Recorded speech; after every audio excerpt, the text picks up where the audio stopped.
Once you are awake, it is almost impossible to fall back to sleep again. Once you discover that the Earth is not a spinning globe, but a flat and stationary plane with a firmament above it, everything changes. The trusted voices and satanic scientific priests who once shaped our reality and understanding of the world are no longer reliable. Our first-hand experience of the Earth as a stationary realm is at odds with their fabricated narrative of space and spinning planets. The scarring of our land and the barbaric mining of Earth's once majestic giant trees is at odds with the history books and geological narrative. And the awake are left wondering, what on earth happened? If they've lied about the Earth, space, and the destruction of our flat realm, then how can we trust the official, mainstream historical narrative? The historical narrative, like the heliocentric model, does not make sense. It doesn't add up. And all it takes is a closer examination, and their lies, which have governed our understanding of history and the world since our birth, begin to fall apart. Let's stir the mind with a few contemplations. We are told that the first true power tool was invented in 1895, when a German company combined an electric motor with a manual drill. The drill weighed 16.5 pounds and required multiple operators. It wasn't until 1957 that a company called Bosch began designing power tools in bulk that were both economical and powerful. So then how did our historical ancestors, a more primitive, underdeveloped people, design and build some of the structures we encounter? What about all the gigantic monolithic stones we encounter that have been cut with such precision? Ask yourself, could you repeat this today with the arsenal of equipment we have at our disposal? And what about the magnificent ancient stepwells of the East? Stepwells, we are told, were multi-storied wells built by our primitive ancestors as ways to preserve the water supply during droughts. But look at the intricacy and complexity of these structures. Look at the glory and the finesse. Look at the geometric precision. All dug out and crafted from using hand tools. Yeah, right. What about the gigantic canal networks we find all over the world?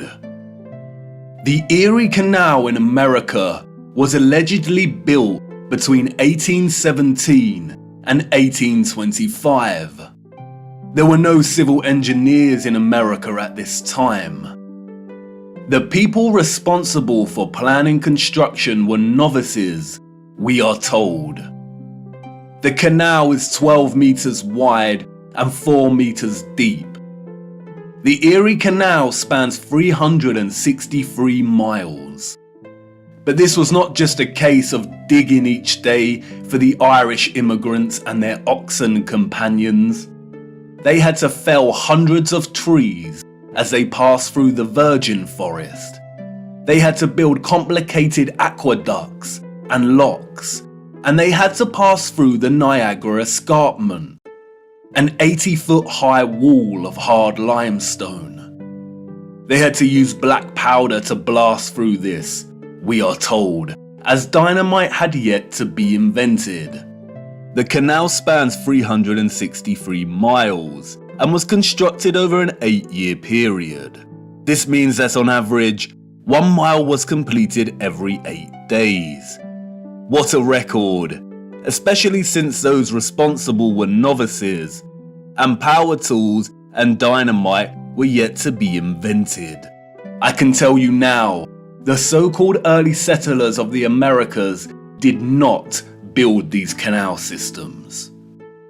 And what of the grand and magnificent castles scattered across our realm? Did you know that most were designed and constructed without plumbing systems and methods to heat rooms properly? The royal and the elites of the past were content without having the accessible necessities of survival, just as long as they could live within the grand and the glorious, while the peasants, in their modest abodes, enjoyed warmth throughout the long dark winters? I don't think so. And of course, there is the impossibility of the Great Giza Pyramid Complex. The pyramids, we are told, were constructed somewhere around 2500 BC. The Great Pyramid itself consists of 2.3 million blocks of limestone and granite, and its overall structure weighs 6 million tons. The largest granite stones weigh between 20 and 80 tons each. 20 tons is 20,000 kilograms. These blocks were carved from quarries with copper chisels and allegedly transported from 800 kilometers away. The so-called experts can only theorize that a vast amount of slave labor was required. Being gullible and falling for the official narrative of slave labor is one thing, but can someone please explain how the air shafts of the Great Pyramid align so neatly with the circumpolar stars? And then there is the curious case of star forts, or what the official liars of the world call bastion forts. Developed in the late 15th and early 16th century, these forts, we are told, were designed during an era of gunpowder and the cannon. The geometric design offered a nation's military protection against blind spots during conflict. Of course they did. We all know that the best protection during war is to design a fort with such precise geometric patterning. Has any real historian ever stopped to think just how perfect the geometry is here? Our primitive ancestors did not have the technology to view structures from above, but they still managed to achieve this? Give me strength. There is no way. We could not produce such perfect geometry on this scale today. We've been fooled once again. We have been indoctrinated with a false historical narrative and timeline.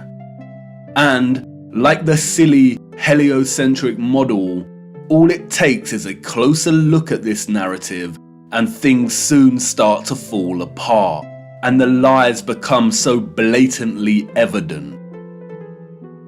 Because of their satanic lies, piecing together an accurate, honest historical timeline has become an impossible Rubik's Cube.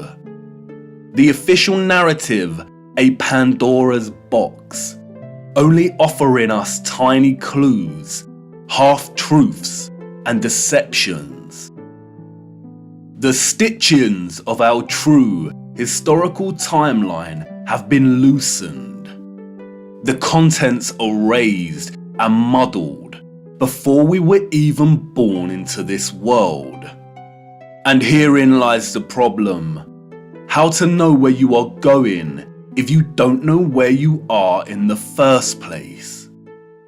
But you see, awakening is truly a gift. Once awake, we learn that we've always had the answers right in front of us. We've always had more than we know. But we had to regain our sight first before things started falling into place. Before things started to make a little more sense. And here we are again, viewer, at the precipice of another great journey. What if I told you that before us there existed a civilization that was responsible for the most advanced technology ever developed, and that it was their understanding of the workings of our flat realm that was key to their innovation? And what if I told you that it is highly likely that our true history as a people only begun just over 200 years ago? Would you think of me as mad once again? Do I sound as preposterous as when I first told you that the earth is flat? Perhaps, and that's why I need to show you. What I hope to show you is one of the greatest cover-ups of all time. It is on par with the heliocentric lie in its enormity and the impact it has upon humanity. And, as I will try to show you, it is inextricable from the true nature of our flat realm Earth, and you cannot understand one without understanding the other. We cannot waste time, for we must journey in search of lost time. At its heart, this is a story about deception. It is also a story of endings and beginnings, of death and rebirth. And please bear with me. Due to the deceptions and falsities underpinning our historical narrative, this story cannot be told in a linear fashion. We need to go back and forth in time to really draw out something that brings us a little closer to the truth. It is also imperative to understand that, like much contemporary science, history as a discipline was corrupted a long time ago. At its most innocent, a lot of established historical narrative is guesswork.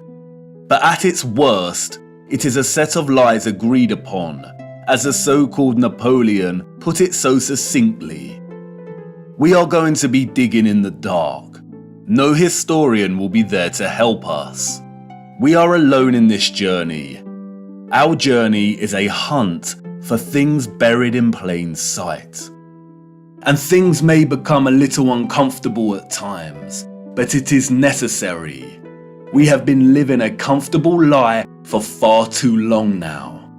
Come on, jump in and put your seatbelt on. For to understand our place in the world, we need to do the unthinkable. It's time for us to take a journey back to the future.